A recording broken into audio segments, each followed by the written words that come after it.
Cerita ini berlanjut ke episode 7, di mana Honwo menganggap Yeon Ah hanyalah menganggap enteng permasalahan, dan tidak serius untuk dalam menyelesaikan masalah. Yeon Ah tidak mau diremehkan ketulusannya ketika membantu dirinya, namun ketika Honwo merasakan ada kekhawatiran, tiba-tiba Pak Yang dan Hyewon datang ke ruang arsip. Sambil membawa dokumen bergegaslah Honwo menarik Yeon Ah untuk bersembunyi. Di situ dua seniornya membicarakan tentang latar belakang Honwo yang lulusan SMA. Yeon Ah yang mendengar hal tersebut tidak terima. Yang tidak sengaja ia lantas menegur mereka agar tidak meremehkan Honwo karena hanya lulusan SMA. Tak tersadari Yeon Ah malu salah tingkah telah membela Honwo.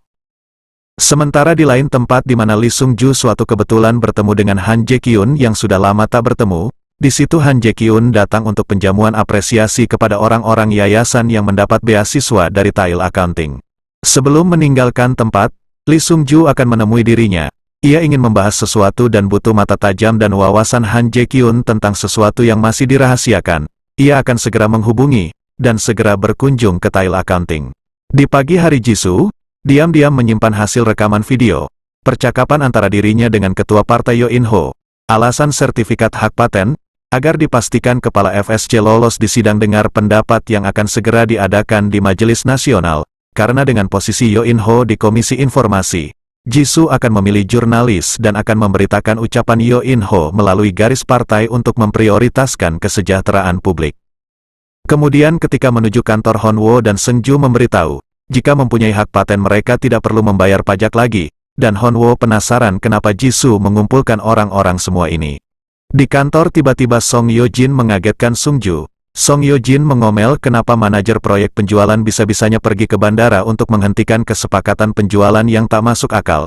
Seungju menjawab itu hanya cangkang kosong yang akan membuat malu jika mencapai kesepakatan tersebut. Song Yo Jin pun memuji mereka karena mereka berdua Tail Accounting mempunyai masa depan yang cerah. Honwo sangatlah luar biasa yang harusnya mengalami banyak hal untuk mencapai level sekelas mereka, untuk bisa meragukan angka di sebuah laporan keuangan. Tak terbayang di benak mereka jika anak baru melakukannya, yang tak gentar tak punya rasa takut. Di lain sisi pimpinan Ahn Seung Yeon merasa terkejut atas hadiah yang dikerjakan oleh Honwo yang tak terduga. Dan Honwo mengatakan jika Ahn Seung Yeon menginginkan kesepakatannya gagal dan memenagi audit eksternal Bank Jisan, karena Honwo juga korban dari firma Tail Accounting, dan mengatakan jika Ahn Seung Yeon akan segera tahu jika orang itu juga bermasalah dengannya. Setelah ini Honwo ingin mengumpulkan lebih banyak orang seperti seseorang. Setelah itu Honwo disuruh menemui Han Jae Kyun, meminta alasan jauh-jauh pergi ke bandara menemui Lee Chan-ju untuk menggagalkan pembelian cakabean. Honwo memberitahu sebelum kesepakatan ia mengetahui ada pemalsuan untuk mendorong penjualan cakabean. Dirinya memutuskan itu karena akan menjadi faktor penentu yang mempengaruhi arus kas di masa depan. Jika grup Sang Ah mengetahui kita menyadari kekurangan perusahaan dan tetap melanjutkan kesepakatan, maka Tail Accounting akan mendapatkan kerugian dan resiko yang sangat besar. Di situ Han Jae Kyun disuruh untuk menjual cakabean akan tetapi Honwo malah melarang Lee Chan-ju untuk membelinya. Ia merasa telah diadu domba dan dipermainkan. Han Jae Kyun pun memperingatkan Honwo, dirinya tak mau mengalah lagi dan ia akan menunjukkan kekejamannya saat hilang kendali. Dirinya akan memberikan pelajaran yang tak terlupakan. Dan Han Jae Kyun memerintahkan anak buahnya agar mulai sekarang Honwo dikeluarkan dari proyek utama, dan dikeluarkan di proyek yang ia kerjakan. Setelah itu ketika Honwo merenungi nasibnya, tiba-tiba mobil berhenti dan keluarlah seseorang dari dalam mobil. Di lain sisi Lee Seung-ju menemui Seungju. Seungju menanyakan seharusnya Lee Seung-ju bisa meminta hal lain untuk minjam nama. Dan kenapa ia memberitahu dirinya jika ingin mengambil alih grup Sang Ah? Jawaban singkat pun terlontar jika Lee Seung-ju mengetahui hubungan yang tak harmonis antara Seungju dengan ayahnya. Musuh dari musuhku adalah sekutuku. Beralih ke ruang Han Jae Kyun, tiba-tiba Lee Chan-ju memasuki ruang Han Jae Kyun. Mereka berdua pun meminta maaf atas kesalahan dalam penjualan cakabean. Kemudian dipanggilnya Honwo yang sebelumnya Lee Chan-ju bertemu Honwo di depan gedung kantor. Dan Lee Chan-jo mengatakan jika Honwo mirip dengan Han Jae Kyun.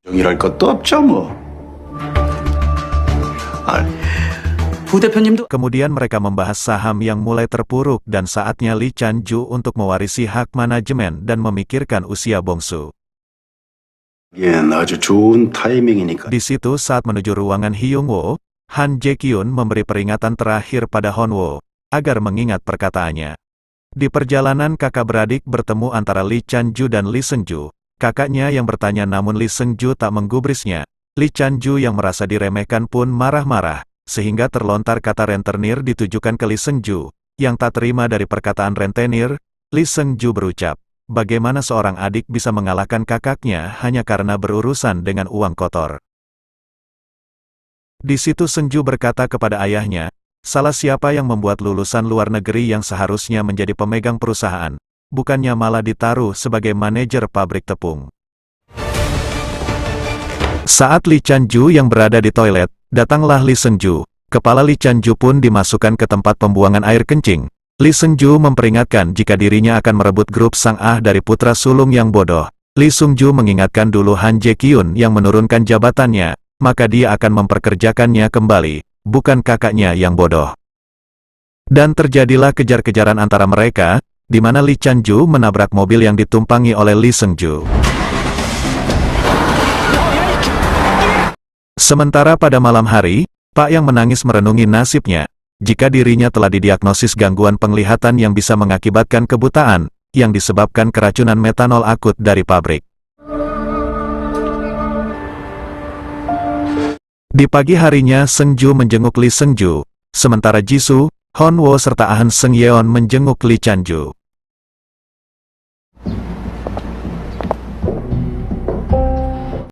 Setelah itu di luar gedung Jisoo berkata, Honwo yang pegawai baru bisa-bisanya mempunyai klien seorang Lee Chan-ju, padahal Lee Chan-ju juga klien dari Jisoo sendiri, dan berpesan, lain kali kalau bertemu lagi agar diberitahu alasannya. Berganti hari, tahu-tahu Yeon Ah yang cemberut perhatian memendam rasa, memberi beberapa dokumen perusahaan Sang Ah pada Honwo.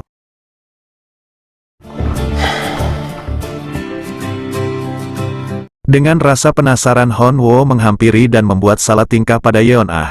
Honwo menanyakan kenapa sangat perhatian kepada dirinya, karena Yeon Ah memberi apa yang ia sedang butuhkan. Di situ Honwo bercerita, jika dirinya hampir mengetahui siapakah AN sang operator dana dari HK Private Equity. Karena Lee Chan-ju juga belum mengetahui uangnya kemana perginya, kesimpulannya bukan berarti operator dana pendukung keuangan, melainkan orang yang berkuasa. Di situ paling tidak Honwo mendapatkan informasi bagus dari Lee Chan-ju, dan setidaknya Honwo mendapat backingan dari Lee Chan-ju, sehingga Han Jae-kyun gak berani mengusik Honwo, dan Yeon Ah mengajak menyelidiki aliran keuangan grup Sang Ah, agar mendapat petunjuk siapa operator dana dari HK Private atau AN. Mereka berdua mengawali penyelidikan uang gelap atau bukan yang dikirimkan ke luar negeri yang belum kembali.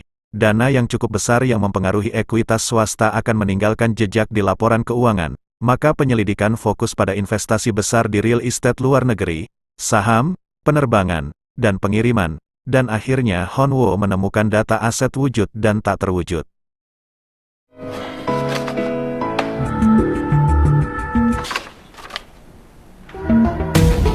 Di esokan harinya, Honwo melaporkan sebuah proses aneh tentang perusahaan pengiriman membeli sebuah kapal, di mana 200 juta dolar dikirim ke Hong Kong untuk membeli kapal, tak lain dana taktis yang dikirim Lee Chan-ju kepada HK Private Equity, yang mustahil tanpa persetujuan diam-diam dan bantuan orang yang bertanggung jawab atas kasus tersebut, kemungkinan bekerja sama dengan AN, yang mana Ahn Seung-yeon yang menangani kasus ini, maka tak jadi masalah besar jika dirinya yang menangani. Dan Seung-ju mengatakan itu bukan dana taktis, karena tidak ada sebuah motif, dan taat bukti langsung jika Ahn Seung-yeon membantu grup Sang Ah untuk mengumpulkan dana taktis. Honwo pun menyanggah jika kita tidak tahu yang dilakukan Han Jae-kyun pada habit konstruksi, dan Pak yang mati seperti itu. Maka Seung-ju tak tahu seperti apa Ahn Seung-yeon sebenarnya, dirinya mengetahui harga kapal dan saran pengiriman uang. Apa yang diketahui Jisoo dari HK Private Equity dengan jumlah yang sama, di mana keuntungan dapat mengalahkan sebuah prinsip. Setelah itu Honwo diajak bicara empat mata oleh Ahn Seung-yeon. Honwo menyebut jika Sang Ah mengeluarkan dana yang sangat besar dengan dalih premi asuransi. Namun Ahn Seung-yeon menyangka jika itu pembelian yang sah. Tak ada namanya dana taktis, karena selama 2 tahun dirinya yang bertanggung jawab atas audit. Akan tetapi itu tidak penting bagi Honwo entah salah atau tidak, karena dengan mendekati Sang Ah Honwo bisa mendekati pengelola HK Private Equity. Itu semua berawal dari kemalangan dan nasib buruk, maka mereka harus dianiaya. Lalu berlanjut Honwo dengan Yeon Ah mendapatkan tugas dari wakil presidir Han Jae-kyun. Jika ia disuruh inventaris di gudang pembeku, bank memberikan sebuah produk laut sebagai jaminan untuk melakukan pinjaman 120 juta untuk keamanan properti pribadi. Bank tahu jika terjadi kebohongan dengan jaminan ganda di lemari pembeku lain. Karena setoran buruk dan jaminan buruk, maka ditugaskanlah untuk menghitung dengan jumlah yang pasti, betapa kerugian dan berapa sisa jaminan. 남아있는 담보 가치가 우상현 선생님이랑 Di situ terjadi keanehan, yang mana salah satu pegawai menghambat pekerjaan para akuntan. Namun di situ Honwo yang cerdik telah menemukan kejanggalan tersebut, di mana sebuah kepiting berbeda ukuran, beda jenis kelamin, dicampur jadi satu di mana terjadi perbedaan harga sangat besar. Jika diperiksa tim audit akan tambah runyam. Disitulah sang pegawai mengakui salah dan meminta maaf. 여기 기사님들 저쪽 창고에서 술 잘못했습니다. Ketika pulang di perjalanan Yeon Ah memuji kehebatan Honwo tadi. Berkat Honwo pekerjaan yang panjang menjadi pekerjaan yang singkat. Itulah pengalaman dari seorang anak pemilik kantin. Lalu Honwo pun berpikiran biaya tambahan. Maka ingatlah tentang biaya tambahan pembelian kapal yang didatangkan ke pelabuhan. Dan bergegaslah Honwo menuju ke ruang arsip mencari sebuah buku mengenai hukum pajak. Tanpa pemberitahuan dan salam, Honwo nyelonong ke kantor wakil presidir Ahn Seung-yeon dengan membawa dokumen undang-undang bea cukai. Dan jika memang Sang Ah membeli kapal di Hong Kong seperti yang dikatakan Ahn Seung-yeon, itu adalah barang import, seharusnya Ahn Seung-yeon menyerahkan deklarasi import ke pihak bea cukai. Namun malah sebaliknya, kenapa kapal tidak dibeli dari awal sampai akhir malah cuma dipinjam saja? Apakah dana taktis 200 juta yang dikirim ke HK Private Equity adalah Ahn Seung-yeon alias AN? Akhirnya Ahn Seung-yeon mengaku itu semua benar adanya. Tetapi dirinya bukan orang ia cari, dirinya sekarang sudah tidak berhubungan dengan Sang Ah. Tiba-tiba Seung-ju datang. Ahn Seung-yeon meminta agar dilanjutkan nanti. Tetapi percakapan mereka telah disambungkan kepada Seung-ju melalui telepon HP. Honwo meminta agar diselesaikan dengan Seung-ju. Namun Ahn Seung-yeon tidak ada lagi yang bisa dibicarakan kepadanya. Di saat frustasi dan marah di ruang sebuah arsip, datanglah Yeon Ah. Honwo berkata bagaimana keadaan tersulit dan kamu ingin menyerah, saat kamu merasa berada di tempat yang sama, sejauh apapun kamu melangkah maju. Di saat itulah Yeon Ah yang grogi membuat kardus berisi dokumen hampir jatuh pun ditahan Honwo. Namun karena sebuah tatapan mereka berdua, kardus dokumen itu terjatuh juga. Yeon Ah yang agak malu pun berusaha membereskan dokumen yang berserakan. Honwo yang melihat salah satu dokumen tersebut teringat jika itu adalah salah satu data paten yang ditunjukkan oleh Seung-ju. Honwo pun mengecek dokumen tersebut, yang mana ia menemukan sebuah petunjuk sebuah tulisan tangan tinta biru yang berciri khas, yang mengarah kepada Han Jae-kyun, yang tak lain ia adalah AN selama ini yang dicari-cari. 그래야 국민 겁니다. 네, 아니었어요. Episode 7 selesai. Jangan lupa subscribe teman-teman untuk dukungan channel ini. Terima kasih banyak. Semoga kalian sehat dan bahagia selalu. Sampai jumpa di video selanjutnya.